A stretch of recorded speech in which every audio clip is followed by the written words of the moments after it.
Today is Monday, March 25th. We're talking about the deadliest attack in Russia in 2 decades and how it could impact the war in Ukraine, even though the Ukrainians were not behind it. Also, a shutdown averted, why a deal to keep the government open could end up causing even more chaos in the U.S. House. And Princess Kate's first public statement since revealing her diagnosis.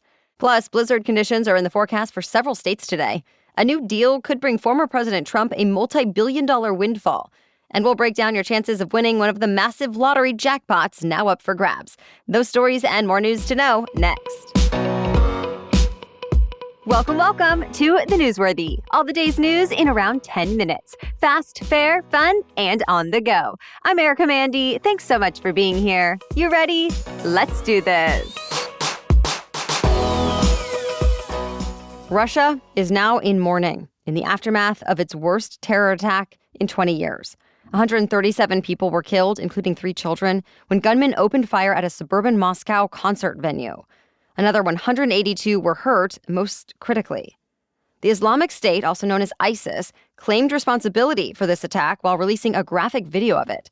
And American intelligence officials say they can confirm the group's claim.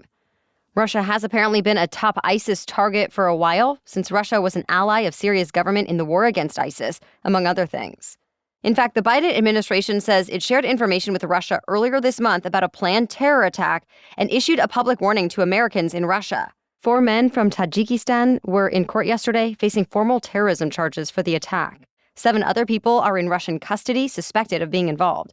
In his first public remarks on the tragedy, Russian President Putin did not mention the Islamic State, but he did say the attackers were helped by Ukrainian contacts and planned to flee to Ukraine. Ukrainian officials called those allegations absurd, saying Russia needs to be asking questions of their own intelligence agencies instead. Either way, there is now fear Putin could use the terror attack as a pretext to escalate its Ukrainian invasion. Over the weekend, President Biden signed the last-minute bill passed in Congress to keep the government running, for the next 6 months at least. Under the $1.2 trillion spending package, defense funding will go up by about 3%. And non-defense spending will stay about even with current levels, though there's still a little shuffling between departments here and there. Negotiators on both sides of the aisle celebrated some wins, but in the end, more Democrats voted for the measure than Republicans. And with that, House Speaker Mike Johnson faces a new threat to his gavel. Conservative Congresswoman Marjorie Taylor Greene introduced a motion to remove him from the speakership, saying the House needs someone who will stick with GOP priorities instead of compromising with Dems. It's the same motion that was used to oust the last speaker just a few months ago. Though Johnson won't actually have to defend himself for a little bit. Both the House and Senate are now on a 2-week recess. When they get back, though, lawmakers not only have the speakership battle to contend with, but the House is facing growing pressure to take up the foreign aid funding package that was already passed in the Senate. So, to be continued. Former President Trump is returning to Wall Street. Shareholders of a publicly traded shell company called Digital World Acquisition Group approved a deal to merge with Trump's media business. And with that, Trump Media and Technology Group will soon begin trading on the NASDAQ stock market. The former president is set to own most of the combined company, and the total value of his stake could be nearly $3 billion. This all comes as Trump is in dire need of cash. Today is the due date for the former president to post a $454 million bond to appeal his civil fraud case in New York. But last week, Trump said he was unable to secure the money since 30 different insurance companies declined to take his real estate as collateral. If he does not post bond today, the New York Attorney General could start to seize his assets. So this new media merger could be the thing that helps him, but even that's complicated. For now, under terms of the agreement, Trump is not allowed to cash out right away. The company's board could make changes to the rule that keeps him from selling shares for 6 months, and that is possible since as part of the merger, the company inherited a board of directors that includes Donald Trump Jr. and several former members of the Trump White House. Another option is that Trump could find someone to loan him the money using his new Trump Media shares as collateral. So stay tuned. Space weather forecasters are keeping an eye on a geomagnetic storm, but the federal agency known as NOAA says there's no reason to be concerned. It could interrupt high-frequency radio transmissions like the ones aircraft use to communicate to distant traffic control towers, but most commercial aircraft can use satellite transmission as a backup if they have to. Now, here's the cool part. Because of the geomagnetic storm, parts of the Midwest might be able to see the aurora borealis, otherwise known as northern lights, tonight. So as long as the skies are clear, people might be able to see the dancing waves of colorful light in the sky as far south as Northern California. The light show was supposed to start being visible last night and could be lasting into tonight. We have much more news for you still ahead. But first, I'm so happy to be partnering with Vessi. We just had some rain here over the weekend, and I was so glad to have the Stormburst Vessis in my closet. I love the Stormburst high tops. Now, first of all, they are super comfortable, maybe the most comfortable shoes I've ever worn. I know that's a big statement, but it's important, especially if you're going to be wearing these for hiking this spring. But over the weekend, I just used them to be able to go out and about in my beach city in the rain, because not only are they comfortable and easy to get on and off, but they are also waterproof, giving me the confidence that I can adventure about in any weather and stay dry and warm along the way. And finally, they are really cute. I love the look. I love how I feel in them. In fact, they're so stylish, I would not have expected that they were waterproof, but they are. I find myself looking for more times that I can go on walks or get outside because I love wearing these shoes. So don't let spring showers or unexpected weather keep you indoors.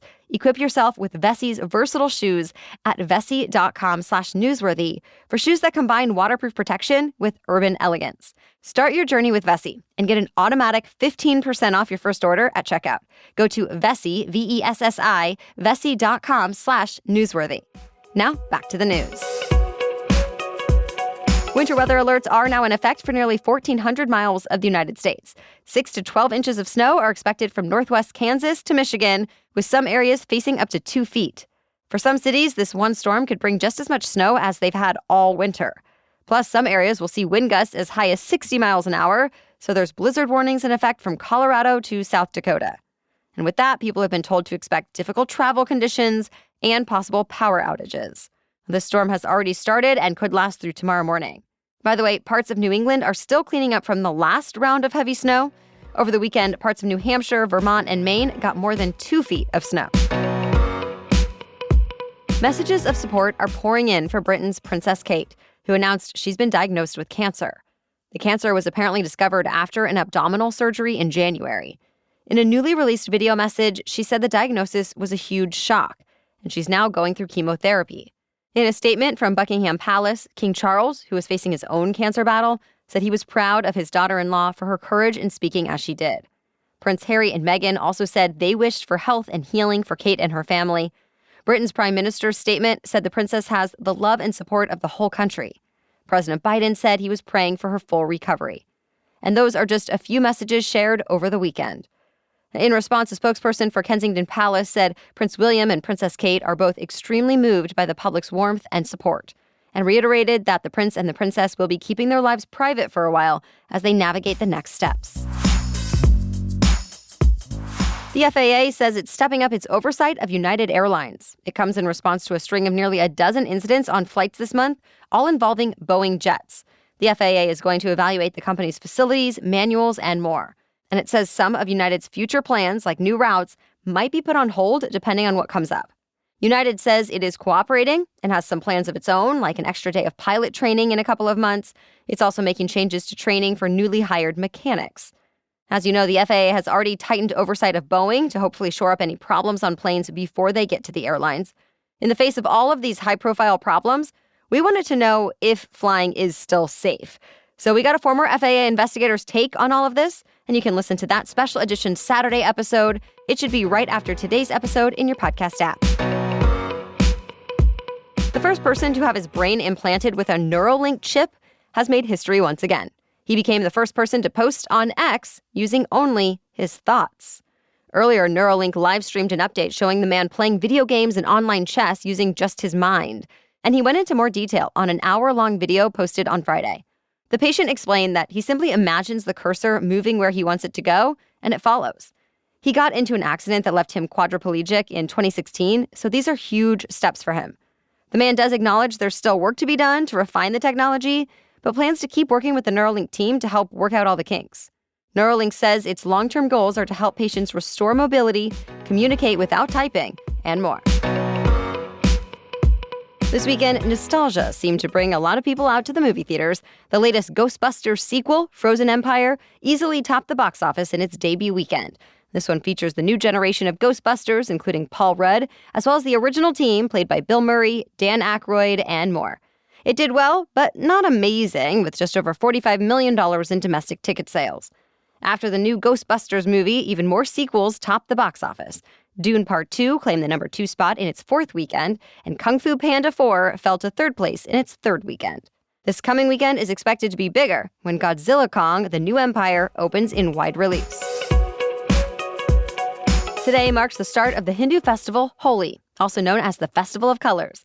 Millions of people in India and other parts of the world will celebrate the start of spring, along with love, happiness, and the triumph of good over evil. Holi's signature tradition is seen through people of all ages taking to the streets to throw and smear colorful powders on each other. There's also bonfires, singing, dancing, prayer, and feasting.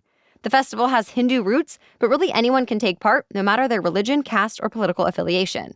So if you celebrate, we wish you a very happy Holi. That's it for the main news, so now it's time for Money Monday, when we talk about one interesting money-related news story. But first, thanks to our sponsor, OneSkin. So I do have an update for you about the newest skincare routine that I've been using because the results just keep getting better and better. Honestly, I was getting to a point where I felt like my face was looking a bit more tired. But now that I've used OneSkin each morning and each night for a few months, I can truly tell the difference. My face feels brighter, more hydrated. I do feel that it's making a difference in terms of visible signs of aging. And no wonder, because OneSkin's products are powered by their scientifically proven peptide called OS1. Now, this peptide reduces the accumulation of damaged aging cells and boosts skin's natural barrier to lock in moisture and protect against the elements. And all I have to do to have all of those benefits is cleanse and apply OneSkin's topical face and eye cream morning and night, and it's so easy. OneSkin is the world's first skin longevity company. By focusing on the cellular aspects of aging, OneSkin keeps your skin looking and acting younger for longer. Get started today with 15% off using code NEWSWORTHY at oneskin.co. Go and get this. You can get 15% off oneskin.co with the code NEWSWORTHY. And after your purchase, they'll ask you where you heard about them, so please be sure to support our show and tell them we sent you. Help your skin stay younger and healthier for longer with OneSkin. Okay, now back to Money Monday. Well, people all around the country are trying their luck at becoming wealthy overnight. Both the Mega Millions and Powerball jackpots have been soaring recently. The Mega Millions is up to $1.1 billion, and Powerball is now at $800 million, making it one of the game's largest.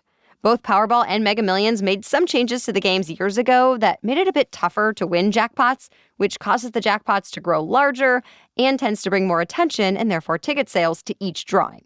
The next Powerball drawing is set for tonight. The next Mega Millions drawing is set for tomorrow. The cost of tickets are $2 per play in 45 states and Washington, D.C., but of course, don't put all your hopes and dreams on it. The odds of winning the Powerball jackpot are 1 in 292 million.